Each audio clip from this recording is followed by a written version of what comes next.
name is Klara, and I'm a summer intern here at the Vancouver Arts Colloquium Society. This summer, we are working on Project Terracotta, which is exploring how we can build intergenerational connections through multiliteracies, which refers to our ability to use our senses in sight, sound, gesture, tactile, and spatial arts. I'm working on the project Evocative Sounds, looking at how music and sound can be used to better understand ourselves and one another. In my research, I stumbled upon the Orff music program, which runs all across the world, and I became super interested in the unique music approaches and methods which the Orff program shares. I have here with me today Dawn Haylett, the president of the BC Chapter of Orff Music, to teach us about the Orff philosophy of music and how we can bring it to our own lives. Thank you so much for coming here today, Dawn. Well, I'm really happy to be here, Klara. All right, so to begin, can you please introduce yourself, what Orff music is, and how you got involved? Well, Orff, the Orff approach to teaching music was started by a couple of people, the most famous of which is Carl Orff, and that's where the name came from. That's probably based on the time when this all started, and it was the other person whose name was Gunhild Keetman, who was a woman, and I guess men win out at the time anyway, so it's been called the Orff Approach, and sometimes called the Orff Approach or the Orff Method. And they developed something called the Schulwerk, which means like the schoolwork. So as a way of teaching music to kids, which they wanted to try to improve. And what was really important at the time in the early part of the 20th century was movement. So dance was really big in Germany, and creative dance, and what has led to a lot of the amazing movement we see now, actually. And they were paired them together. They saw how movement and music had so much in common with each other, and that understanding of music could come through moving your body and what was instinctual. So it's all being based on what came naturally. And so I got involved because I trained to be a musician. I was a professional musician, and I still am, for a long time. And then I became a school teacher as well. And I was going to teach switching from high school to elementary. And I had friends who'd been involved in it had Orff training. And so I thought, wow, I better go check out what this thing is. And I just thought, oh, this is just a fantastic way to get into teaching music, because it uses so much of what's natural to us, what's developmentally appropriate, because that's a very key piece to the Orff approach, is that we're doing things that are both interesting and appealing to the people you're working with, and that it's appropriate for their what their skills are at the time. So the idea is that we talk about it being elemental. So all the pieces should be things that are fairly achievable without huge amounts of work. Unlike a lot of other music education, sort of as you progress, a lot of things are really hard to do, like playing the violin or something. So all the things that we do in Orff Approach, all the pieces are quite simple, but when you put it together, you get this beautiful combination that becomes this sort of interlocking, complicated thing, and that hopefully is enriching and exciting to everybody involved. Yeah. Can you give us an example of what that might look like? I know it's also common to play the xylophone and glockenspiel. Right. Well, so Carl Orff had actually seen instruments from Africa, and that's what inspired. And what they wanted were instruments, like I said, which would be simple for children to play. They did actually work with teenagers early on, but very quickly it became something that was a lot for, it's now primarily with younger children, although, of course, anybody could approach learning music this way. And so he developed these instruments that we use that are based on the balafons or the xylophones, marimbas of Africa. So they're small, not fully chromatic xylophones and metallophones. We have wooden xylophones, and then we have metallophones, which are bigger and smaller glockenspiels, which relate to things you see in your concert band, in your orchestras, but they're smaller. We have basically the C diatonic scale on them with some three accidentals, but you can also, it is possible to get the fully chromatic ones, but they're generally not used. We just have these simple ones. And then we start with our most basic accompaniment is what we call a drone or a bordoon, which would be just like an open fifth, which really allows you to go to major, minor, allows you to have Right. lots of key. It's kind of open, So we use those really simple instruments to accompany yourselves. And that's to give your sort of pitch reference but you actually don't have to have those to be using the Orff approach. That is just, those are great to have, really allows you to do a lot, but you don't have to have those. And sometimes people mistakenly think that is what Orff is about. It's about using the xylophones, and that's not exactly true. So what other activities do you do with the children? Well, for example, like if you came into music class, so like at any grade, but with the younger kids, I might start out by just doing a lot of call and response kind of things. And we use what we call a patchin, which are 4 basic sounds. So we use snapping. So I might just do for you, I might go.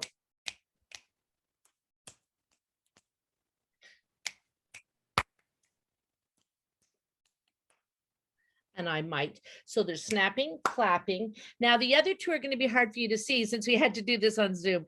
As you can imagine, this has all been very challenging with COVID, trying to do our thing because it is very much an in-person thing. The other 2 sounds are what we call patting, which is just patting your legs. And we would usually do this standing up, and stomping. So those are kind of our 4 levels: patting, patting, and stomping. So I might do some patterns with you. So I might just do.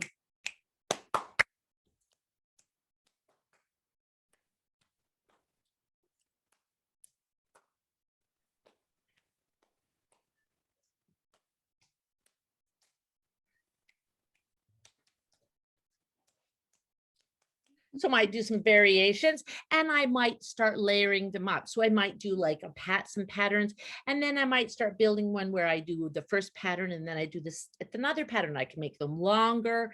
We can do what we would think of as simultaneous echo, where I start a new one while you're doing the one I just finished.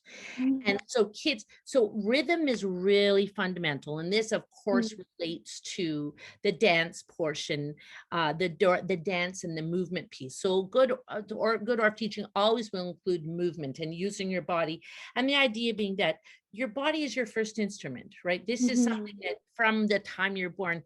The next piece that we would always include would be, say, to use our voices. So we also use speech a lot in addition to singing. So we use speech, so that, say, if I were say we were going to talk about like, well, it's been COVID and guess what? Things are lighting up. Maybe we can go on a little trip this summer. So I might say, well, maybe, Klara, what kind of way would you like to go on a trip? It's time to go somewhere. How could we get somewhere else? Like, what method could we use to get somewhere else? Well, driving seems quite boring because you're stuck in a car. So I would like to bike all the way to the mountains.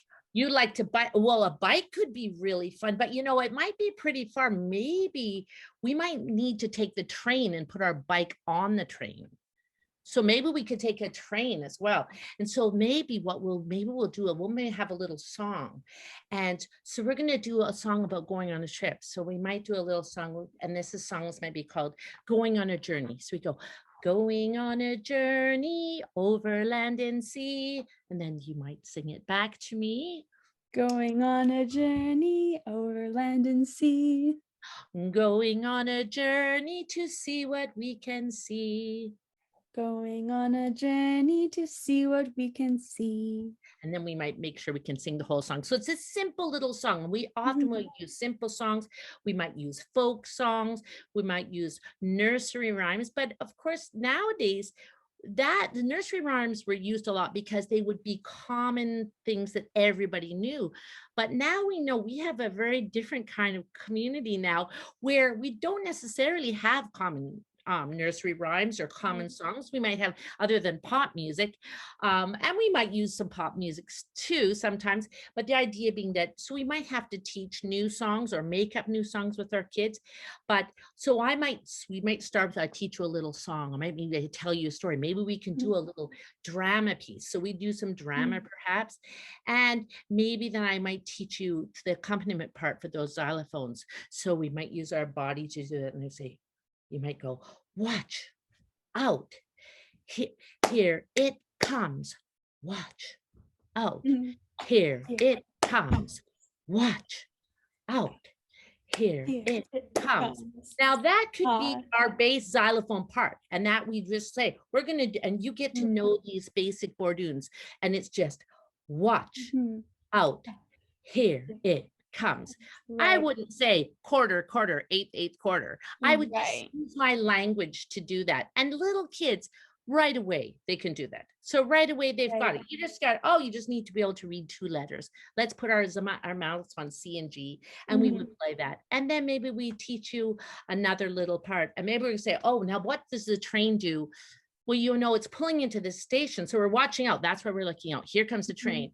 And then we might do woo, woo, right? Somebody might say, oh, if you've heard a train, it has a little sound. So watch, woo, woo. Maybe you could do the woo, woo part. So I'm going to go watch, woo, woo. There we go. Watch, woo, woo. So I'm going to do my part. And you're going to remember your part is always going to go woo, woo, woo, woo.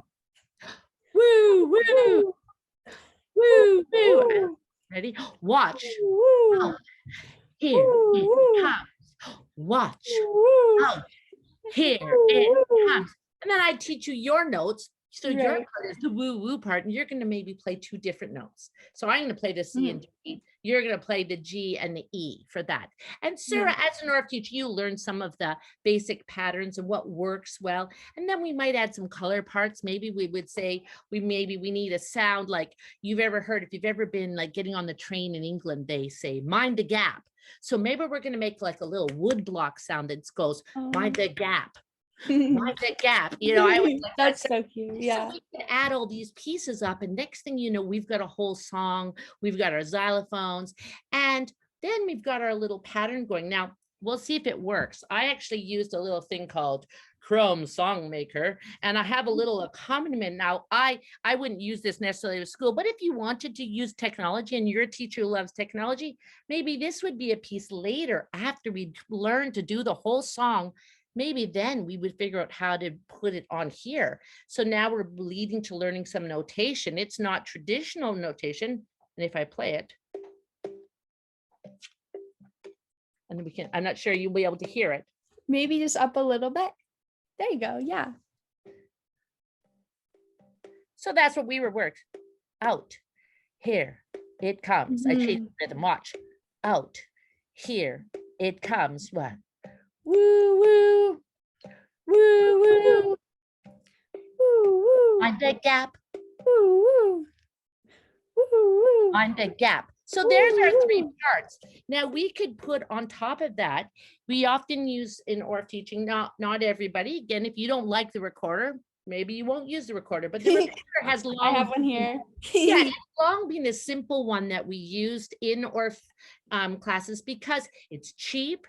It's simple, but it does push our dexterity a little bit, and it gives us another introduction, a way into pitch, and it helps us to develop our ear because it's fixed. When you're singing, you're still having to develop that hearing, but having a pitch that like the xylophones do, that can be great. So what we want, what's really important that's been in a big part of Orff is that we always go from experience the music and participate in the music, then maybe try to reproduce it, maybe change it a little bit.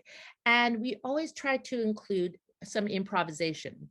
So like jazz, improvisation's always been a fundamental part, whether it's improvised movements, can be improvised music.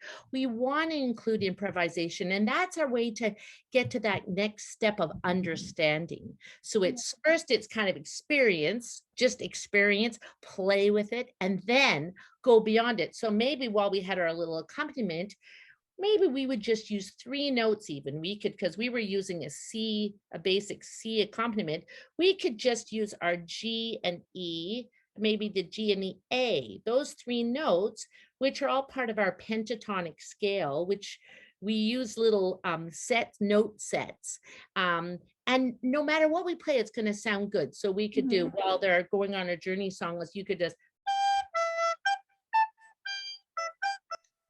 you can play anything you like. So yeah, go ahead. How about if I do? I'll do the first part of the song and then you can improvise for the same length of time that I played. Okay. So just get the feel. I'll play the first part of the song that we sang, and then you can just fool around on the E, G, and A for whatever you want. Anything will be fine. And then I'll come back in, okay? If you can hear me.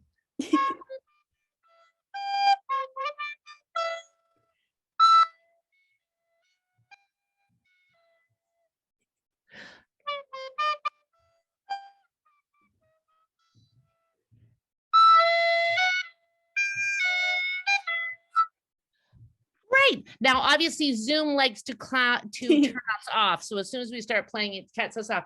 But the idea being that we would try to integrate ways where we play something maybe that's fixed that I taught you, but then also a place where you can just go crazy, do whatever you want. You can do the same thing on the xylophones. Maybe we'll have the bells be the improvisers. We've got, now we also might say, we might want to explore anything that's current. So maybe also say, now we're going to go on a trip, but does anybody have anything they're worried about? Because, we haven't gone anywhere for a long time and we've been wearing masks and, maybe there's some things we're a bit, does anybody feel nervous or anybody think they're going to be traveling with someone who might be nervous about something? Well, it depends how many people are on the train. If it's a super packed train, I might feel weird being super close to people.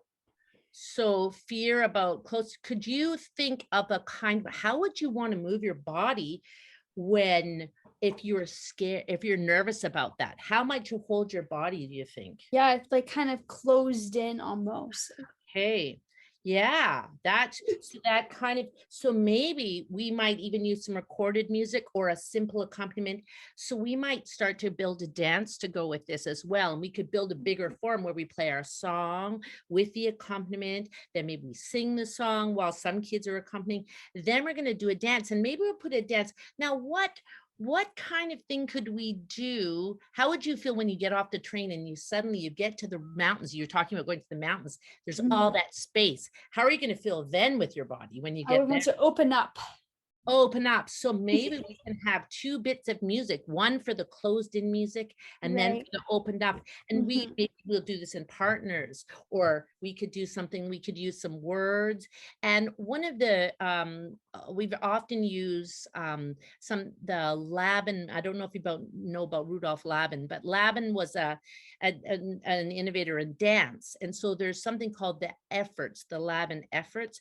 And he has a way of actually even notating dance. And now it's very intricate. I don't know the full dance notation, but there's a lot. The efforts are a great way of describing the way people use their body. And so we have things that are like pushing and gliding and twisting. And so we use those.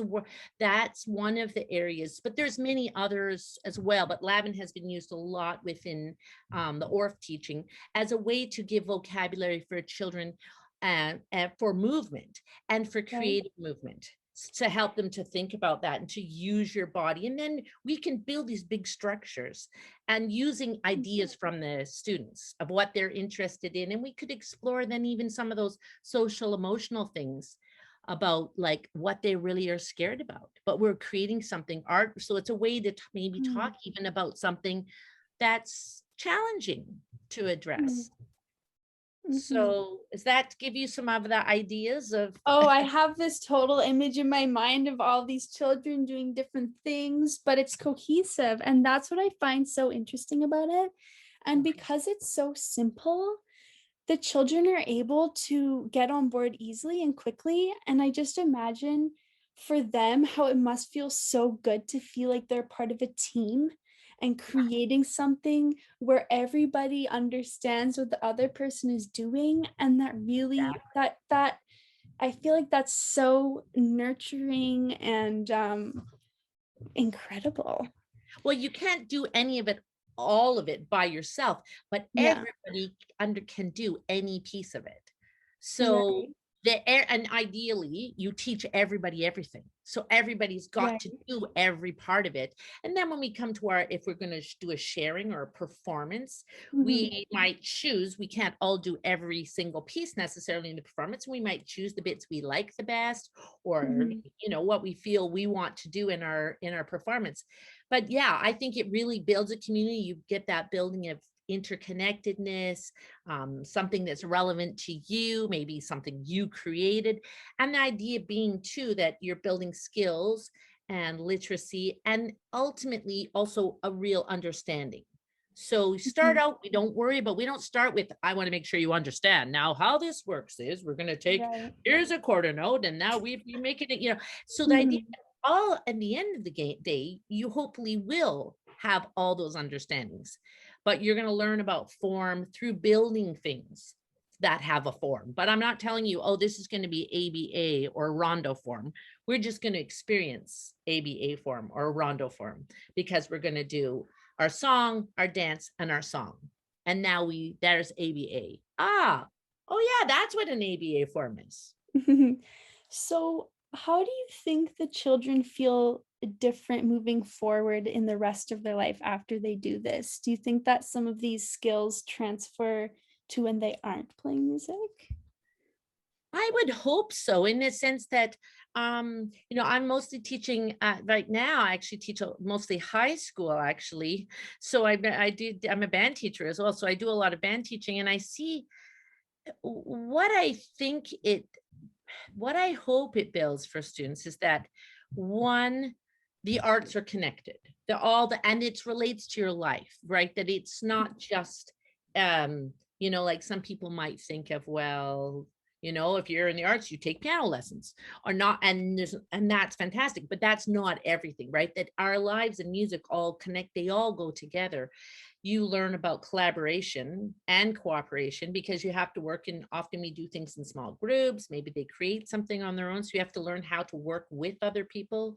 um, you learn to see that we all have different strengths too, that we have to bring, different people have things that they find easier than others to do, but we see that there's room for everybody, and everybody brings something special to the experience. And hopefully you really see the emotional piece of this. It's not it there While it is, I think, as much an academic and an intellectual experience as anything else you do, there is a real personal piece, and that's what motivates you, because it makes you feel good and it's fun, and you Mhm. have a laugh, and we often, you have a lot of laughs. And I hope that people see that we worked really hard, but it was fun working hard. I wanted to work hard, and I would hope that you would take that to other things in your life and say, how can I make this fun while working hard? Like working hard, it makes you're working your brain hard, but it's fun because you want to do Yeah. Maybe everyone wants to do it because everyone else is doing it as well, and then you see them having fun, and I'm sure a lot of it is probably rhythm when the children are playing the rhythm at the same time, and then you just want to get in on it because everybody is feeling it together. But what it. I also like about it how is how it really seems to be about the moment and enjoying the moment, whereas other parts of education, like if you're doing math and science, you're learning it because you have to memorize it later. Or even when I was in band in high school, it's different than that because I'm learning the music and I'm trying to learn my notes, but it's for our performance later. But Yeah. Orff music really seems to be about in the moment. Yes. Well, we say that it's all about the process. It's Yeah, process oriented. right. So, and that sometimes that's a criticism of our, and that people say, Mm. well, the final products maybe aren't as polished as some, and it's true. Sometimes there is a certain amount of, I think you have to be able to embrace the chaos. But Yeah. my belief is if you do have really good process and you have enough time, um, there's no reason why you can't have a really good product too. And the performance piece of it, is a key part too, because you know, probably from playing in your band, those concerts can be quite exhilarating and memorable, that Mhm. final, but the process along the way, and not everything we do is going to be performance. We don't care about that. That the process itself is what it's about. But there will be performance as well. But that is not the purpose. We Yeah. never, I mean, I don't think anyone, any Orff teacher would tell you that as long as the product is good, we don't really care what happens. If the process, like I have to confess, there's times when you're preparing for a band concert where you just say, come on, we got to get this done. Yeah. Yeah. And you're like, you need to practice, or and we forget about the process in a sense, because we've got Mhm. the end point in mind. Sometimes we Yeah. get like that. And I think that's something we can learn from the Orff process, is to realize that Mhm. good process, if you focus on the process, you actually do get the product. But Yeah. and It's like a that byproduct. Yeah, Yeah. absolutely. So I think there's things, it's interesting. There's so many always new ways of teaching or doing arts or experiences, but so many things that I've come across later, I've gone, oh, well, Orff has already been doing this.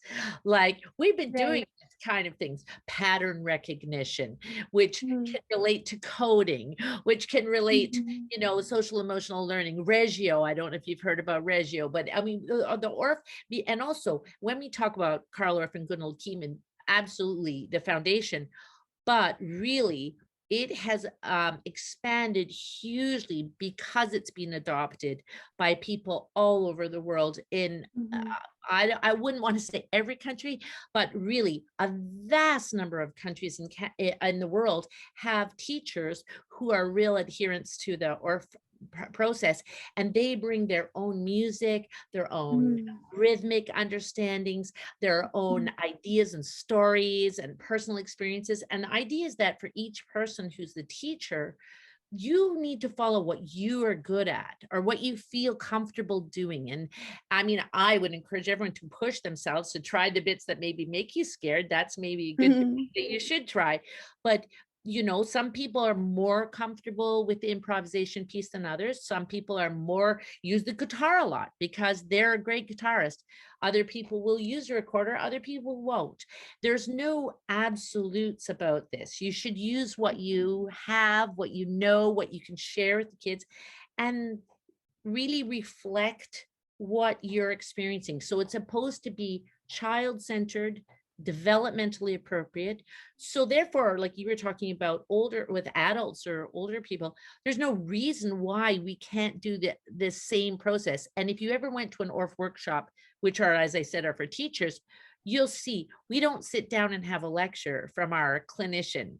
We start playing. We play, we fool around, we play games, we do singing Yeah. games, we do hand clapping games, we play percussion instruments, we do everything under the sun. So we learn about the teaching by experiencing the process. That's how a good Orff workshop will go too. You will be doing. And then after we might stop and talk about, gee, what happened? What did we learn?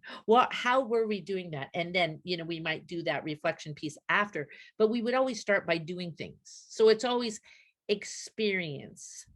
That's experience is the starting point. Mhm. Yeah, and I guess the experience part of it relates to the whole idea of process because it's in the moment, and maybe there's been such great uptake across the whole world because everyone feels in our super fast-paced economy, fast-paced school, everything's goal-oriented, where you're constantly defining yourself by the things that you yet have to do, and yet it's always external, except it's never just in the moment, and it Yeah. seems like that's especially in a more globalized economy, people are realizing we need to slow down and it's okay to do these activities where for once we're all just synchronized and it that there's just so much beauty just in that. Yeah. I mean, Yeah. say we don't have this external, big pile of things we have to do. We were just Mhm. saying, let's do something of quality now. So what Mhm. should we do? What do you think? What should we do? What are you interested in? I mean, Mhm. it's interesting. Like we also see in education now this big push towards STEM and STEAM education. I don't know if you've heard those terms. It's the science, technology, Mhm. and if it's STEAM, you have arts.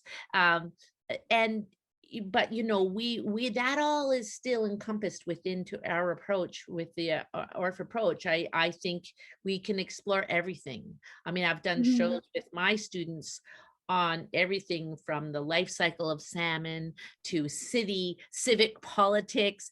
Mhm. We've talked about Indigenous stories Mhm. and exploration of Canada and colonization and Mhm. some of the really negative things Right.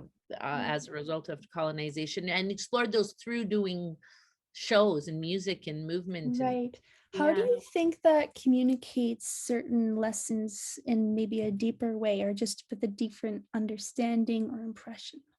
Well, I think what one of the things that communicates to students, I think, is that they have to be active learners, not passive Right. learners. So their participation is what it's about. And Mhm. that no one's going to give you just all of the answers. You have to, we ask a lot of questions. But we Right. don't necessarily answer everything. And that your voice is important and that you need to be involved. And I think just those ways of thinking about those kind of things, I think fit with life and learning in general and just being a citizen, right? You're in your Mhm. musical citizen within your class, within your group. Mhm. What does that mean? What's our relationship with each other and how can you contribute, but also still leave space for everybody else, right? Because that it is a very much a collaborative, democratic as much as possible. I mean, teachers sometimes get to be a little bit autocratic, but Mhm.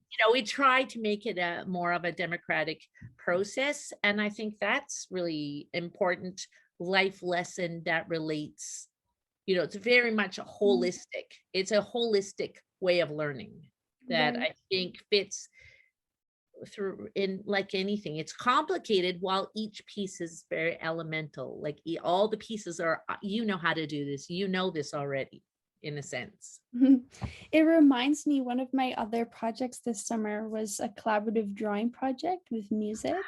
And me and another person, one of the older adults mentors on our team, we listened to a song at the same time and then drew our impressions Yeah. and then shared it with one another. And then it was a platform for discussing things that we wouldn't have realized we could discuss about before, and we were looking into the meaning of our drawing. And even though it wasn't really literal, like, oh, this line literally means we need more connection in society or something, it was still like a platform, a mode, a process for conversation. And we were talking about it like, I wonder what would happen if people empowered did a process like this, where then it allowed them to have conversation in new ways, and sometimes maybe without things like arts in general, especially arts when we're doing it together, it's hard Yeah. to even know where to begin or feel safe in the conversation or know where to go with the conversation. But if there's at least something established, like drawing together or doing Orff music together, Yeah. then it's kind of like people understand that they're a part of an activity, Mhm. and that as well implies that everybody needs to be heard. Yeah. And And I we use think visual that's art. so valuable. Yeah. And we certainly do use visual arts as well. I mean, many art teachers we will Cool. use visual arts. Really will use anything. We're great, the best teams. They're all, I used to teach drama as well. So, and I really, it's the same thing. So drama, using visual arts. I mean, there's a reason why arts therapies have been so powerful for so long Right. because they, again, like you say, they're not, um, so much in the language that we think of as English language or whatever language we speak. It's not so literal, and so sometimes when we go through use these other languages of arts, we start to understand, we can explore about what we really do think. It Exactly. gives us a new way and we go like, Hmm. oh, well, why did I move that way? Or why did I draw? Mhm. You know what? And as I try to explain to you what my drawing's about, I start to know what I think. I didn't actually know when I drew it, but And as I this seems, drew it, I go, yeah, and this seems to be the theme in our exploration of multiliteracies, because that's what this is all about. The way that our senses in the arts can say things that we can't always say with words. oh, And absolutely. And when you feel connected to that, it feels so freeing and amazing. And I just love the idea of children feeling that way with Orff music. And what I was watching some YouTube videos of some performances, and you can tell that these children, they're just like so in the zone and happy to be a part of it. Yeah. And I wonder, what would be the social benefits if that sort of activity with music or other arts could be used in the rest of society, Well, that, especially to help resolve social issues. yeah. Well, I mean, like you say, I mean, for one thing, to really do music any way with Mhm, anyone beyond yourself, you have to listen to the other person. That mhm. alone would be have an amazing effect. If we say, gee, we'll all just learn to listen to each other. Yeah, That would be helpful. But you're right. And it's interesting because when kids, when they're young, we're really young, for them, though, some you even have people are sometimes shy even when they're very small, but generally it doesn't take much. They enjoy doing right. music. My experience Mhm, is that all children, unless something has happened to scare them or give them a bad experience, they mhm, all want to do it to start mhm, and they think it's fun and they feel quite happy with their results and they like exploring making sounds and doing movement and things. Those things that make us feel inhibited, which probably most adults have some level of, those are learned. Those you don't start out with those.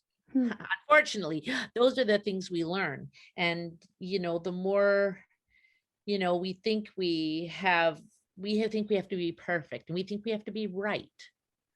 Do we think the mhm, more we think we have to be perfect and think we have to be right, the harder it is to be open to other ideas, other perspectives. So I mhm, think you're really onto something, the idea that if we all learn to take more risks and keep mhm, experiencing that feeling and the fun of when you sort of let go and just kind of like ride the wave, um, mhm, how exciting that can be.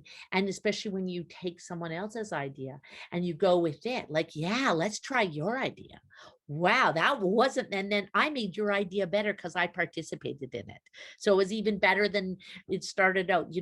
And wouldn't that be powerful experience for people, right? To get out of our little silos and into a more open community. Yeah, for sure. I was looking into this metaphor too. I think it's also called like the jazz band metaphor, where everyone is working together and you need teamwork. But I was also thinking about how a common key is kind of like establishing your shared values or something, and then that's what allows the improvisation to go further and shared. And I feel like we don't really have that as much in our social culture right now.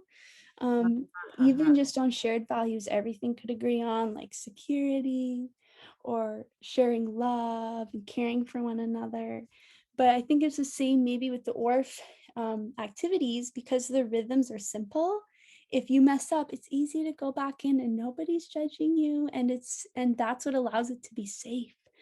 And I think it'd be really neat to see how these sorts of music principles and what makes it work would look like in society to help make our society function more easily. Yeah, I Yeah. think, well, I mean, ideally, you get to start when you're a little kid and you get to carry Mhm. on throughout.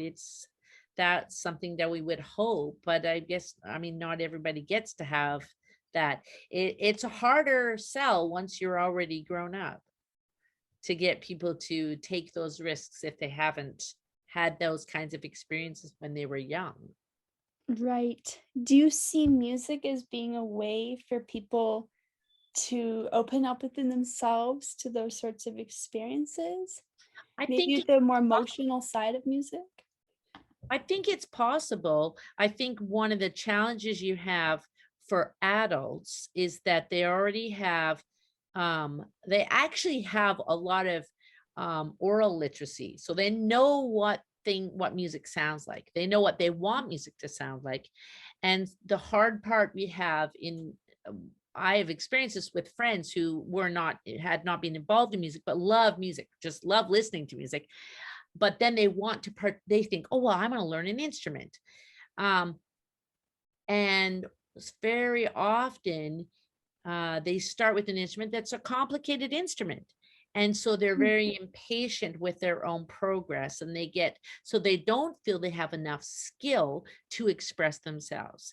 It takes time to build the skill on a lot of the instruments we have are really complicated. Well, whereas what we do, like that was the genius in some ways of the Orff approach has been that it's this elemental thing. So you can get into expressing yourself quite quickly. Right away, you can create something, you can Mhm. participate. But adults are much more self-judging. They also compare to some standard, like maybe they love jazz and they say, well, if I can't sound like Louis Armstrong or John Coltrane or something, then I don't even want to, and they Mhm. don't realize, okay, that takes a long time to get to, though, because music can have a lot of there's a lot of technical things, right? If you want to be able to read music, if you want to play Mhm. instruments, there's muscle control, there's athletic parts of it. Mhm. Sometimes I think things like creative dance can be an actually easier way in because you know how to move your body. You might not be able to do ballet, but you might be able to do creative dance. You could do music. A lot of times, I think that's why a lot of people really have enjoyed doing things like joining drum circles. And Mhm. because I know how to hit things. Well, I can hit something, and that's like a lot of or things is also around, we play a lot of percussion um right off the bat, your own body, you just know. But rhythm, I think, is easier to start with in Right. many ways because it's just fundamental. You start with rhythm, you hear your heart, you hear your Mhm. mother's heart, you feel rhythm from the beginning. Mhm. Yeah, I wonder what it would look like if people were to be doing these sorts of more inclusive with the body rhythm activities in public. I know Vancouver is pretty cool that way. The beaches in the summer. I've definitely joined some. I've definitely joined some circles before. I had gotten it was kind of like in between a flute and a recorder. It was like a wooden recorder. I literally got it at a tourist shop in Mexico, but I chose the longest one so it had a deeper tone. And one time I brought that to the beach and there was a drum circle. I was playing it. But it was so fun. And in my musical journey right now, I've only ever played piano, but with myself. And I want to be able to play with groups of people and learn how to do fast, smooth voice leading and add in some color tones.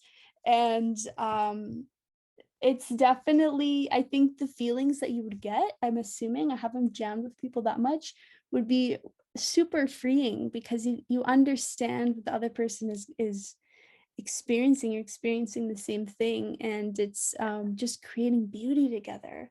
So that's my personal goal in my life. But I think that everyone should have that in their life because it Yeah, allows you to reset, feel inspired, and that's what really keeps you going. I think there's also a piece, though, where you have to say it doesn't always have to be beautiful, though. And I think Yes. that's freeing because I think sometimes that actually hangs people up. Because, Right. sometimes, especially if you haven't had lots of experience, some of this stuff you go, that wasn't very beautiful. And if I can't be beautiful, I don't want to do it. But, maybe you want to make something that sounds really angry and ugly. And that's okay. That still can be very artistic. Like, and Mhm. that maybe would be liberating. It's just Mhm. trying, not like having, I think It's it's just a sensory experience. exactly. Yeah. Yeah. I see a lot of people though who by the time they're adults, like as the parents of some of my students sometimes, who are already decided, oh, we're not a musical family. I've heard that phrase many times. And I always feel very sad when I hear that because I mean, it's like saying, we're not a breathing family. No, our family doesn't believe in breathing, because we know that music can be part of everybody. It's just, it's like movement is a part of people. Right.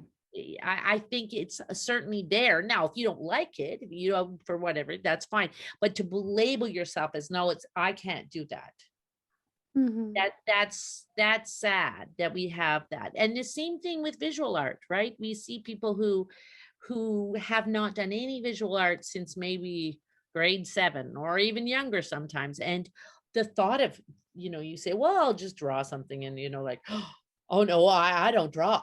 Oh no, I can't draw. No drawing I don't do. And even dancing, we'll find that with people who are not comfortable with just making up dances. And now that we don't, a lot of people don't know steps. In some ways, when people were taught dance steps, actually that made them feel more confident because they knew some of the language. They could do a Right. dance. And now people often don't know dance steps. They don't know how to do a waltz or a tango or a square dance, but they also don't feel comfortable just moving in a kind of free way. Right.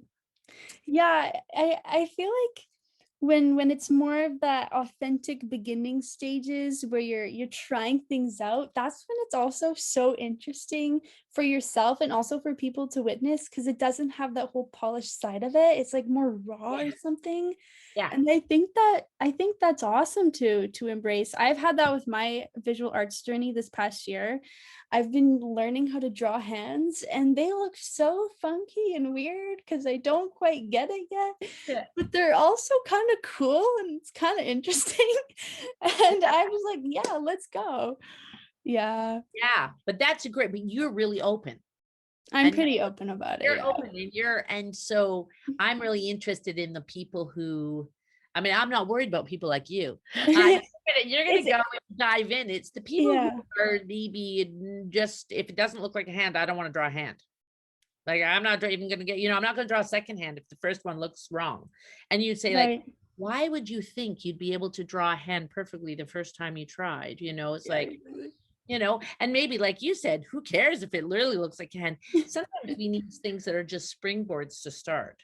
We need Yeah. something to start, right? But that often we Mhm. not just like create art. That's just a little too open-ended Yeah. sometimes, right? But maybe we need to connect to something like whether it's a physical thing or a specific thing or an idea or a Or the concept. basic rhythms that you're working with children. Yeah. So give them a few tools. Like I'm going to teach you a few tools. I'm going to teach you how to play a few things on the instrument. Mhm. I'm going to teach you. And I have actually done some of this, like at my school, we did Pro D things. And I taught some of my colleagues who are math teachers and who teach English and who teach science. And I taught them some things. They came when I was teaching them some songs with some games and things that we were doing. And they loved it because there was some structure, there was some safety. It's like, okay, you hold them Yeah. like this, these are the notes to hit. And then they got to make stuff up. There was some improvisation, but there was a controlled improvisation where you Yeah. couldn't do anything that was going to sound too horrible. Like there was Yeah. some, Or you yeah, just have the minor pentatonic and anything sounds good. exactly. So that's basically, I take out the But then bars. you get that experience, so Yeah. And they were like, wow, that was already 40 minutes or however long we did it for. They were Mhm. like, we're finished. Oh my gosh. And that's that's that in the zone feeling of like where time Yeah. disappears. The flow state. Yes, Yeah. Yeah. exactly. Flow, zone, whatever you want to call it. It's that, and it's really cool. And you wish you could have sometimes more of that at school. Yeah, well, also, I feel like just having the positive experience, even like so much of school might be critiquing what you've done wrong and then figure out how to do better. But if you Right. just have these Orff music experiences where the children feel good about it, Even if it Yeah. wasn't for performance, they still carry with them that sense of belonging and confidence, and that carries through everything in their life. Yeah. And maybe in society we forget to validate all the positive things because we're critiquing Yeah. all the negative things so much. Yeah. Yeah. And I feel like Orff music, it's more about really positively reinforcing all these amazing things, and you just have the basic tools, and then people feel amazing. Well, it's interesting. You mentioned what did you call it? The jazz band experience or the jazz band? Oh, the metaphor. Yeah, Yeah. because that's an interesting thing. Because my background is as a classical musician Mhm. and playing in orchestras. So I've that's what I did for a while. Have done What do you play? French horn is Okay, my yeah, main okay. instrument. So I'm a French horn player. So, it's all about play the right notes, which is not always Mhm. easy to do. But, we play, that's what we do. And the music's all written down. And you got to play it just like it's written, and don't get outside, like play the rhythms, play the right notes, play the right dynamics, all that. And then I was really interested in jazz though too, but French horns are not a standard jazz instrument, so I did certain amount of, but I got to play with some people, and I've played with them over the years. Got to play in some big bands with Ian McDougall, who was from the Boss Brass, and a friend of mine, Hugh Fraser. I played some with Hugh Fraser, and I've played with Al Matheson, and I played like Vancouver Jazz Festival and stuff. But I'm not a jazz musician. They wrote me parts, and they always encouraged me I could improvise. But once you're a professional player, you don't want to sound bad. It's like going back to that feeling of taking the Yeah. risk is very scary. But from the little experience I've had of playing jazz, one of the big things I noticed this difference is just what you were talking about. When you play classical music, I often feel like, okay, here's your sheet music, and this is what you're supposed to do, right? It's supposed to be this good. And then at the end of your performance, you sort of say, well, we were a little out of tune here, and maybe that wasn't quite in sync, and maybe we got this. And so you count down. You start at 100% and you work your way down. You say, hey, that was a 89% performance. Pretty good, but we're getting close. I always feel like every time I've had a jazz gig, is like we come in with like, we're gonna have fun. We got some charts, but we played, and I really noticed the people, and I got to play some really great players.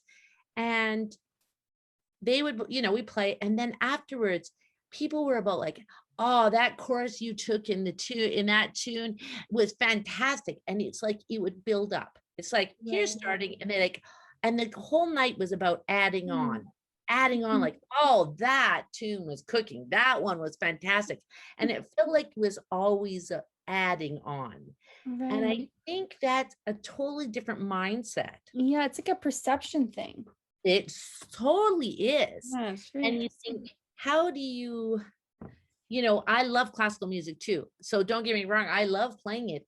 But how do we, and I try to bring that mindset of like, first, don't have unrealistic expectations. We're humans, so probably will be some things that won't be perfect. But what can we bring to it? Like, oh, there was so much feeling. Oh, and think about it more as in going from, okay, here's a starting place. And now what did we bring to it?